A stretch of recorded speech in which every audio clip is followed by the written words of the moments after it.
Why would you want to be president? I think because I believe that this country needs leadership that would take us in a different direction. It's one of the things I'm having to wrestle with now. Is there somebody else that I see coming along the scene that stands up, stands out, and does it better? If so, then maybe I'll help them. But I ran the first time with the view that I thought that we needed the experience and the expertise that a governor brings to the table, having actually managed a government. And when you're a governor, you really have run a microcosm of the federal government. Every agency that exists at the federal level, you have the same thing at the state level. So you understand the whole field of play. Unlike senators and legislators who may specialize in 3 or 4 issues and kind of say, this is my focus, you don't have that luxury when you're the chief executive. You have to look at the whole playing field. I'm not sure there are a lot of people doing that. In the introduction of your book, you talk about politicians who don't act in a purely partisan character. And you talk about some Democratic politicians. The one you praise as having character, sometimes not a word used by Republicans with respect to this person, is Bill Clinton. And you said he had character in this regard, and President Obama does not. Can you just elaborate on that?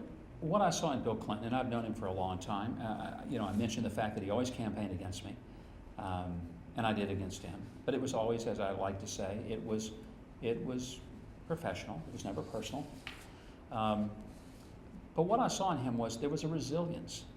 I'm not talking about his personal life. I'm talking about as a governing official, he understood that the job that he had was not to win every battle, even if he wanted to. He knew that he was going to have to ultimately move the ball in the direction of the goal. I think he learned that being a governor as long as he was a governor. I think it's what I learned as a governor. It's what I'm saying is that governing is not about getting everything you want.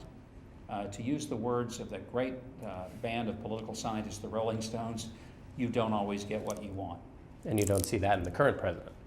No, I think he was so bullheaded about Obamacare. He didn't care that the majority of Americans were against it, that people were taking to the streets. He had more respect for people taking to the streets in Egypt than he did for the people who took to the streets in Washington, D.C. He virtually held them in contempt. There was mockery of people in the Tea Party, but the people that were marching in Egypt, we celebrate their being willing to stand up for their beliefs. What about the people in America that were standing up for their beliefs? Do you not respect them? I found that amazing, and that's the kind of thing I'm talking about.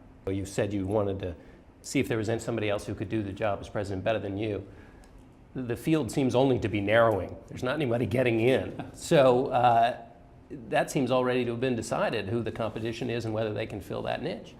There's always a possibility that somebody just shows up. I mean, it could be that Jeb Bush says, oh, okay, I see the light, I'm going to do it. So I don't know, it could happen. But, what I've got to do is not make a decision based on who else might get in. I've ultimately got to make it based on, am I prepared to go through the process again, put my family through that, and do I see a way to the finish line? Somebody said, he acts like he doesn't want to run. No, I put it this way. I don't want to lose. I got to believe I can win. I got to know that I can raise the money and get the organizational support. And one reason that this book is important to me, this is my message.